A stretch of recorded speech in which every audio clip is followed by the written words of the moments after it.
Hey everyone, before I get started, I just want to remind you that if you like my content, hit that like button, subscribe to my channel, and then join the Militiaman and Crew Patreon community by clicking the link in the caption. Hey, good evening everybody, Militiaman and Crew here. I hope everybody's having a wonderful Friday night, and there's lots of reasons to be looking forward to the things that have been happening. Look, Iraq is doing a phenomenal job. I think that because of the system that they have in place and the things that they've been doing that are in place, they have a lot of pressures. Iraq's sort of a mediator, right? So they've got push pull, right? But the biggest thing that they are focused on, and you can see it, and all the videos that we've been talking about have had ebb and flow, of course. But the truth is that this development road project is the focus. Their development of their electronic payment systems, their electronic borders customs systems, their e-government systems, all of that has been a focus for years. And now we're seeing the results of that. We still have yet to see the spending from the 2023 budget, but yet they did just talk about the fact that the projects were to be started on the 31st of this month. And for them to do the service projects, the sewage projects, the hospitals, all of those things need to be paid for. And they have probably time constraints. They don't tell you what they are, but they would have to have time constraints, and that costs a lot of money to build hospitals, to build schools, to build 120,000 housing units at minimum. Okay, that stuff is important. Why is that going to be important? Because they haven't shown you that they're going to do that at 1310 exchange rate. They just haven't done that just yet. I don't think they would ever do that, and I don't think they're going to. But in the scheme of things, what's happening like quickly, remember, we haven't seen the hydrocarbon law. They talked about saying they've had agreements. It's kind of gone to the wayside. They talked about the Siam port not pumping oil and how much money they're losing. The IMF talks about it. Everybody's been talking about it. So why haven't they re-engaged it? And why is Turkey in the news today and they're not talking about oil? But yet they're going to be talking about trucking, development road, and water. So you got to go, obviously there's bigger things. And we all know that Turkey has the water, Iraq's got the energy, and then it also has that ability to have that Silk Road, development road into Europe right on their border. And that's going to be a lot of money for a lot of people for a long period of time. So pay attention to what you read, and then remember too that development and infrastructure, contracts, all of that stuff is powerful information. In this particular article, they're talking about a Turkish delegation is preparing to visit the port of Fa. Well, why would they be at this stage of the game if it's blowing up in Iraq and then they're having World War III effectively? Why is Turkey going to the port of Fa? It's going to be about trade, right? It is. It's all about trade. It's all about progress. So we got to be careful, and we have to weigh a lot of these things. News, propaganda is huge, especially in very serious times. The Iraqi central bank is not any one day going to come out and say, by the way, you guys, tomorrow we're going to come out and drop the 3 zeros, and guess what? It's going to be at X. They're not going to do that. Nor is the Taif Sami finance ministry going to say, hey, by the way, I'm going to order the Central Bank of Iraq to do what they got to do to change the value of their currency, right? Nor is the U.S. Treasury, the U.S. Federal Reserve, or the World Bank, or the IMF, or the Bank of International Settlements. They have any inclination of telling you specifically that. Think about the World Trade Organization. Do your research and look how private they are. They only publish certain things because they have to keep things contained to an environment that's on a need-to-know basis. So thinking that kicking the can, didn't push the button, all of those little things, they're not quite studied. They don't have any backbone to them, and they're cliche. What we have here with Iraq is that we go out and research the data, and we find the news that supports an opinion that is all about, in this particular case, it says Thursday, which was yesterday, included the general directors of the Ports Authority. It says Iraq's railways and land transport and a number of important files related to ports, land, railway, and air. It says the Turkish side will review these percentages of achievement, which they are suggesting that Iraq's already achieved within that development road project, and that the level of designs for the railway and land highways, soil investigations, and others. All that stuff has been done. They've been talking about this stuff. To build roads, you got to do surveys. You have to have feasibility studies. You have to have soil studies. You have to do all that stuff. So it takes time, it takes money, it takes engineering, and that's all been in progress for a long period of time. And now we're seeing the fruit of those things. It's coming down to that wire where there comes a time is where the dozers, the shovels, the blades, the excavators, all that stuff, all the piping, all the cement. We talked about cement, the World Bank, the IFC, all of them have come in, and what are they doing? They're investing into Iraq for what? To support the investors of the world, right? So if the World Bank comes in, the IFC is a body of them, they're coming in and showing good faith that, hey, we're investing into Iraq because we're going to build this country out. You have to take it seriously, and the world is taking it seriously. Turkey's taking it seriously. And they're coming out and saying that they're going to adhere to completion timings. Okay? They're telling you that they have time frames. We talked about these things, specified time frames. Al Sudani, come into Patreon and type in search and do specified timing and see how many times that comes up. Okay, specified timings. Think about this. Come into the Patreon and see if you can just Google, or not Google, but Patreon search. You can type in sustainable development, right? Or development road project.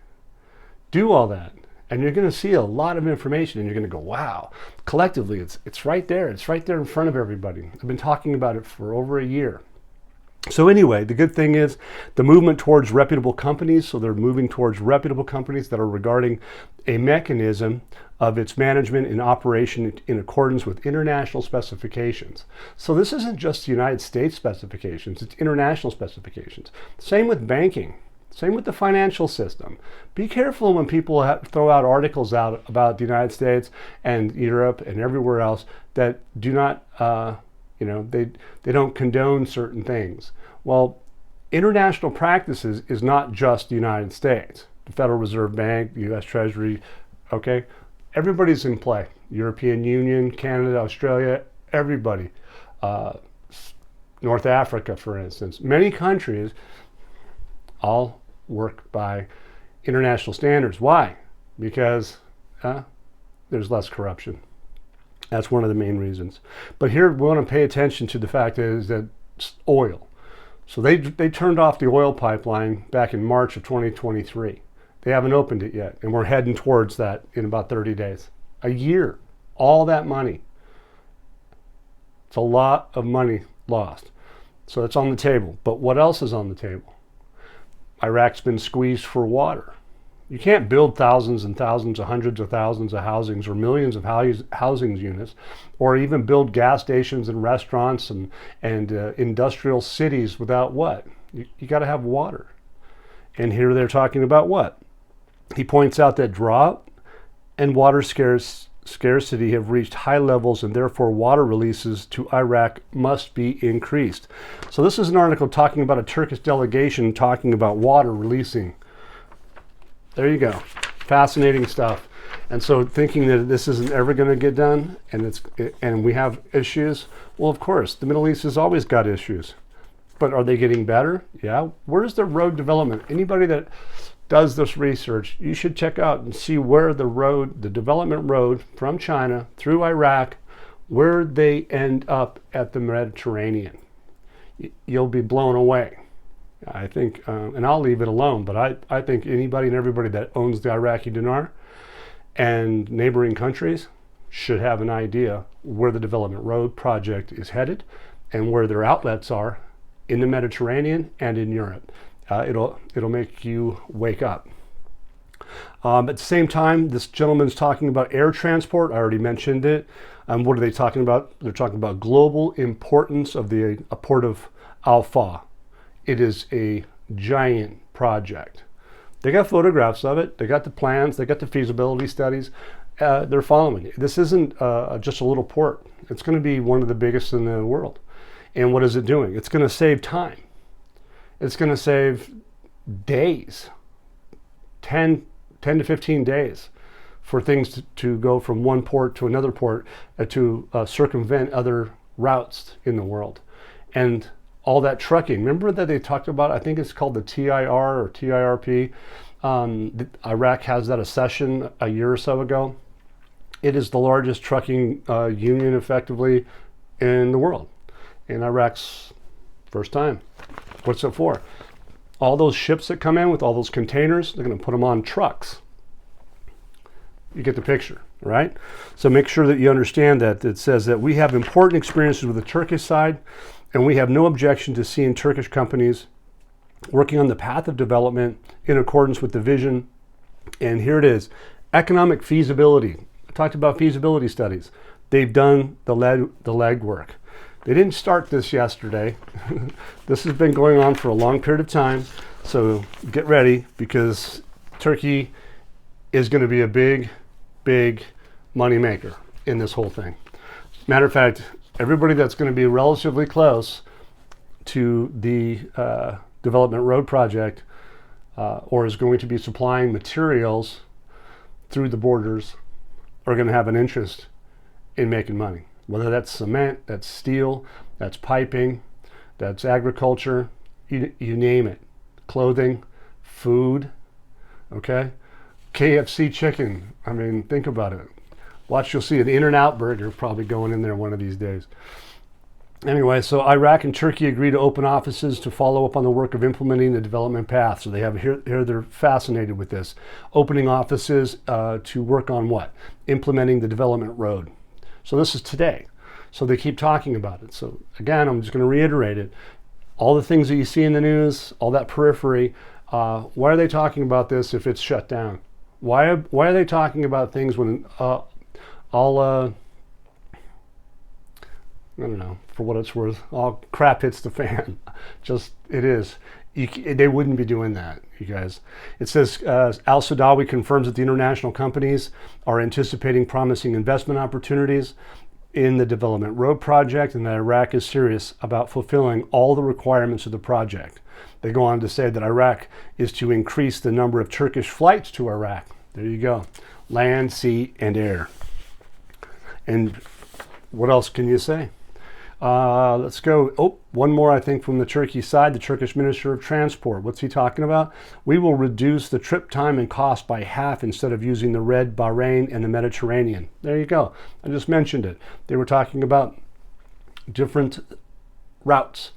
They're going to, the development road is going to be basically taking, the Turkish minister explains that the transportation of goods, which takes about 45 days to go from the Cape of Good Hope and about 35 days from the Red Sea, it can be completed in 25 days using what? The development road, which is under construction, and that Turkey and Iraq realize the importance of this project. So they're not saying they didn't start it, they say it is under construction. There you go. Things are going to change. It's noteworthy that the development road project includes the land and railway road that extending from Iraq to Turkey. And they go on to say that the investment budget for the project amounts to about $17 billion, not dinar, not lira, not euro, not won, not any other currency. They use the word dollars. And it will be completed in 3 phases, the first ending in 2028, the second in 2033, and the third in 2050. So they have a long-term plan that's going to develop this whole region directly through Iraq. It's going to be amazing. And so they go on to a different topic. It says the Ministry of Finance holds a meeting with the Central Committee to implement the strategy of simplifying the government procedures. So we all know that Iraq's going to the e-government's procedures. They're talking about what? Customs, taxes, retirement. They need to have all that stuff online, have it ready to go, and I believe they do. And at this meeting, they're talking about a discussion of packages that include instructions and the basis of proposals and strategic management guidelines to simplify the procedures. Okay, so they're fair enough. They're ready to go, or they're working at that stage to where that everything is going to be interconnected, and it's showing, like in this article, electronic payment in Iraq, a project bigger than an abolition of cash and the dollar with a hidden goal is the name of the article. It says the American central bank and the federal banks was that everyone knew the currency auction was, we're talking about the currency auction in Iraq, was contributing to the smuggling of the dollar to various countries, and that it was intended for Iraqis only. So they go on to say that the policy is going to be complying with international requirements, and controlling the movement of the dollar has been implemented with the success of the electronic platform in enhancing bank balances, as well as expanding the circle of financial inclusion by investigating the source of the Iraqi dinar. Okay, interesting that they bring that up, because one of the banks looks like, we'll find out if it's true or not, it could be alleged, but one of the banks that got shut down recently, the other day, was actually doing the currency auction by using counterfeit dinar to buy dollars that got smuggled out of the country. I mean, seriously, you can't make it up. And that's big. I mean, think about that for a minute. All the people that got burned or will be burned, a whole bank, a big bank that's been in business for years, were selling counterfeit currency to buy the dollar to smuggle it out of the country. I think that's going to make if that's true, I think that's going to make a lot of people mad. We'll have to see how it goes. So be careful. I'm just saying that this particular article, if you guys go and read it, you can get a screenshot of it. I think if you dig deep, you're going to go, wow. If that has legs, it's going to be different. It says that we also have a formal private sector and federal ministries that have begun, they say they're doing, to spread the culture of electronic payments to track the movement of the dinar. And so what they're doing now is, since they've moved to an electronic basis, now they can see where the dinar, who's buying, who's selling, and they can track it. No different than any other place in the world.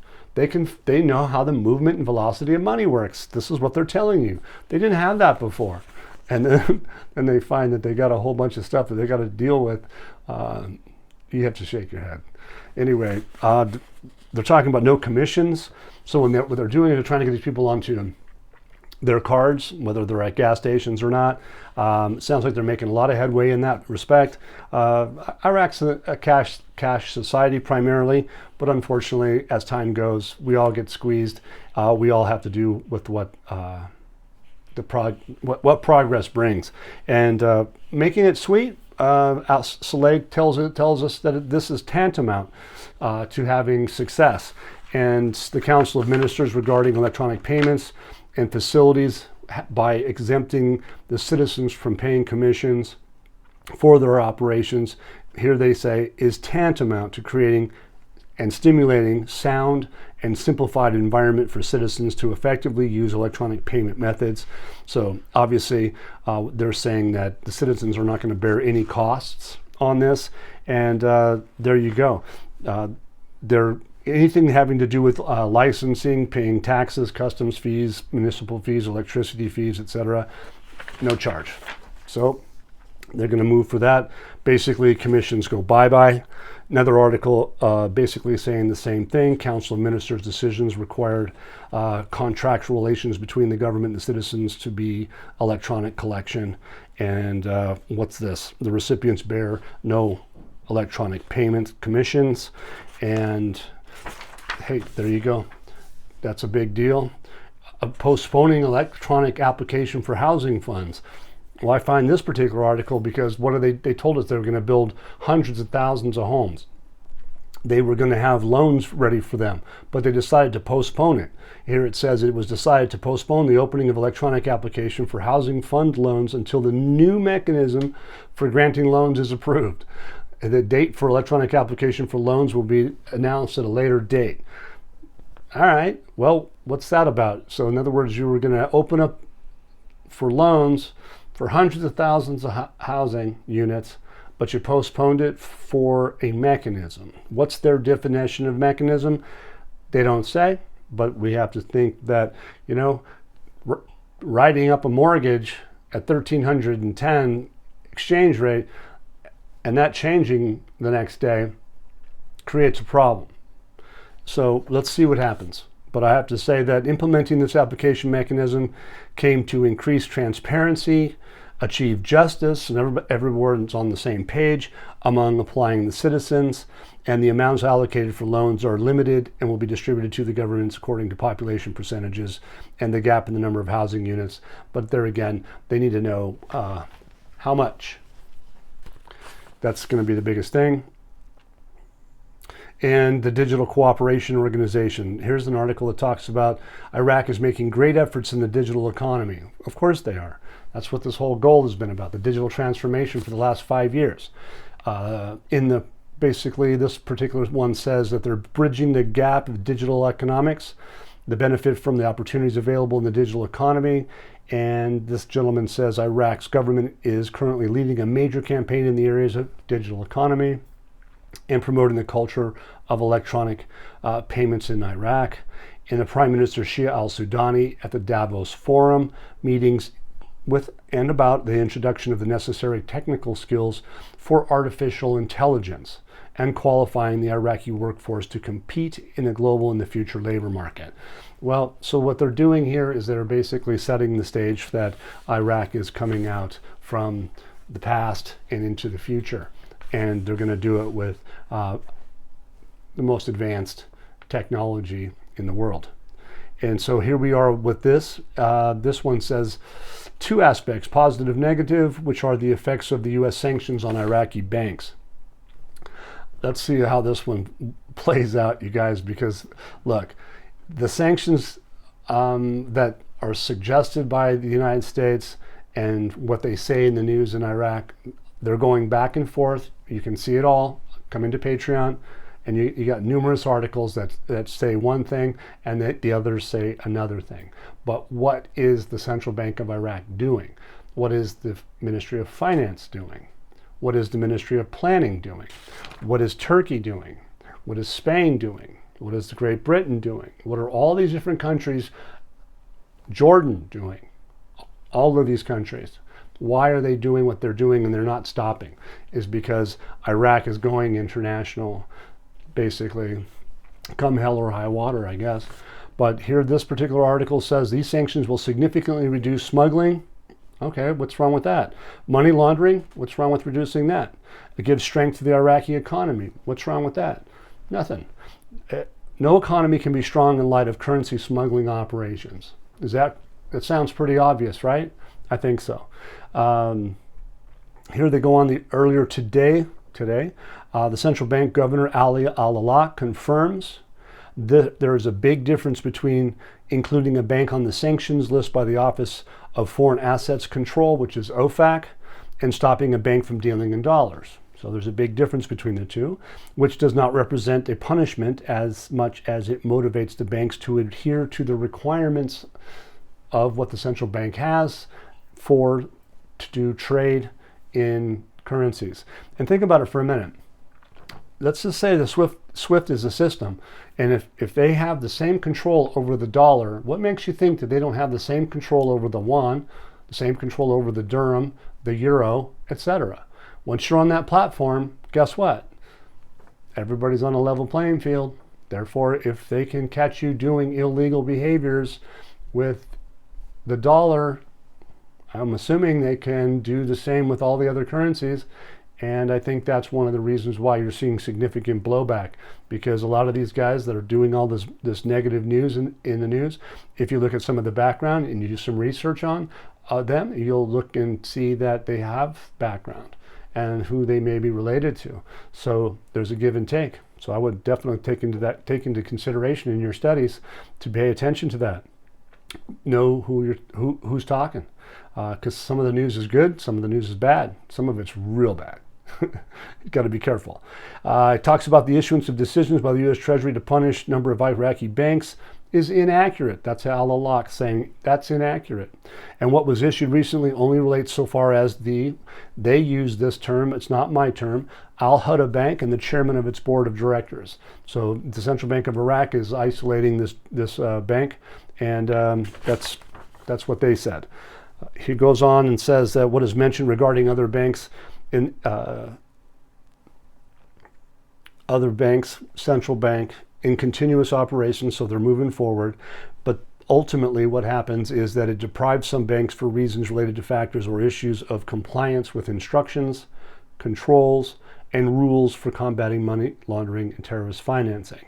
So both ultimately, this electronic banking system has become obligated and required to follow compliance rules and sound international standards. So therefore, anybody that doesn't want to do that, they're just going to have to, suffer the consequences. But lastly, the cool part about this is, one of the nice, really it is pretty positive, is that the financial situation in Iraq is stable and sound. And who is this coming from? This is coming from the advisor to the Prime Minister, and this was yesterday.